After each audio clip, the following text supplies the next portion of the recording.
અધિક માસ ભાગ્યા પુરુષોત્તમ માસની પવિત્ર વાર્તા।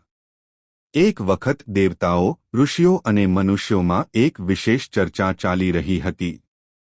વર્ષના 12 મહિનામાં દરેક મહિનાનું પોતાનું મહત્વ હતું। કોઈ મહિનો ભગવાન શિવને પ્રિય હતો, કોઈ ભગવાન વિષ્ણુને, તો કોઈ દેવી માતાને સમર્પિત હતો। પરંતુ એક એવો મહિનો હતો જેને કોઈ માન આપતું નહોતું। એ હતો અધિક માસ। આ મહિનો લગભગ 3 વર્ષે એકવાર આવતો। કારણ કે ચંદ્ર વર્ષ અને સૂર્ય વર્ષ વચ્ચેનો તફાવત સંતુલિત કરવા માટે આ મહિનો ઉમેરવામાં આવતો।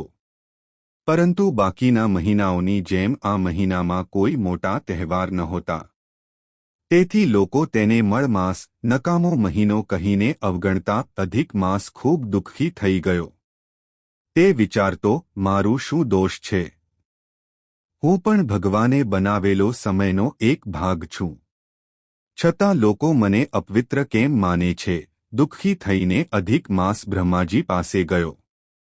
બ્રહ્માજી પાસે અધિક માસે હાથ જોડીને કહ્યું, હે પ્રભુ, બધા મહિનાઓનું સન્માન થાય છે, પરંતુ મને કોઈ માન આપતું નથી। લોકો મારા સમયમાં શુભ કાર્ય પણ નથી કરતા।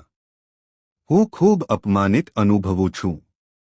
બ્રહ્માજીએ પ્રેમથી સમજાવ્યું, હે અધિક માસ, મેં તને બનાવ્યો છે, પરંતુ તારી સમસ્યાનું સમાધાન ભગવાન વિષ્ણુ જ કરી શકે। પછી અધિક માસ ભગવાન શિવ પાસે ગયો।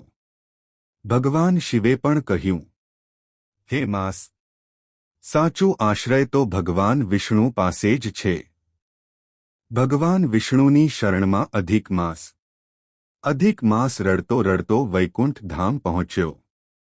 ત્યાં ભગવાન વિષ્ણુ શેષનાગ પર વિરાજમાન હતા।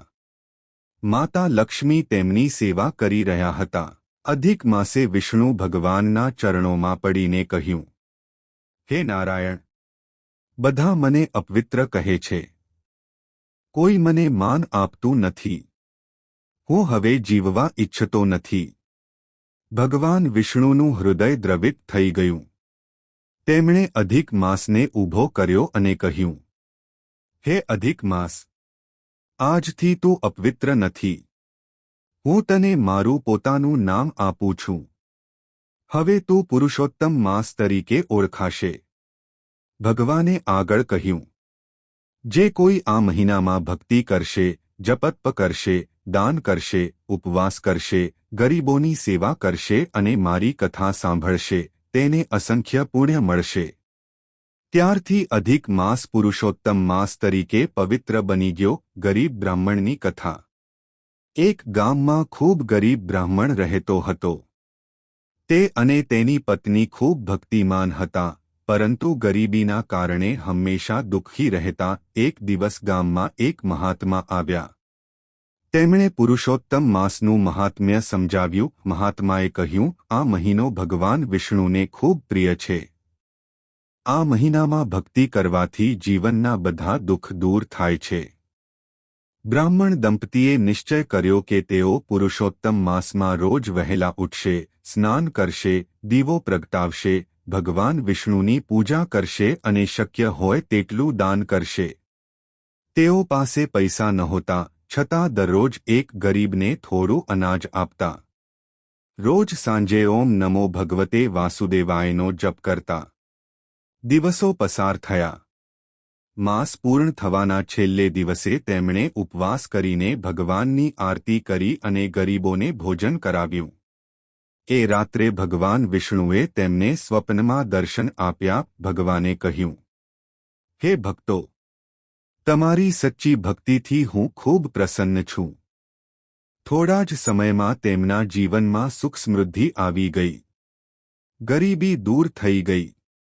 પરંતુ સૌથી મોટું સુખ તેમને ભગવાનની ભક્તિનું મળ્યું। પુરુષોત્તમ માસમાં શું કરવું? કરવાના કાર્યો ભગવાન વિષ્ણુ અને શ્રીકૃષ્ણની પૂજા, ઓમ નમો ભગવતે વાસુદેવાયનો જપ, ગીતા પાઠ, દીપદાન, ગાયને ઘાસ ખવડાવવું, ગરીબોને દાન, એક સમય ભોજન અથવા ઉપવાસ, સત્સંગ અને કથા સાંભળવી। શું ન કરવું? ઝઘડો, ખોટું બોલવું, વ્યસન, કોઈનું અપમાન, લોભ અને ક્રોધ। પુરુષોત્તમ માસનો સંદેશ।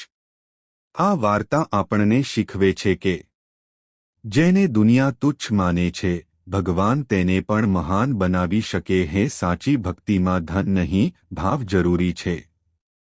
ભગવાન ક્યારે પોતાના ભક્તને નિરાશ કરતા નથી. પુરુષોત્તમ માસ આત્મશુદ્ધિ અને ભક્તિનો મહિનો છે. ભાવથી કરેલી નાની ભક્તિ પણ ભગવાન સુધી જરૂર પહોંચે છે.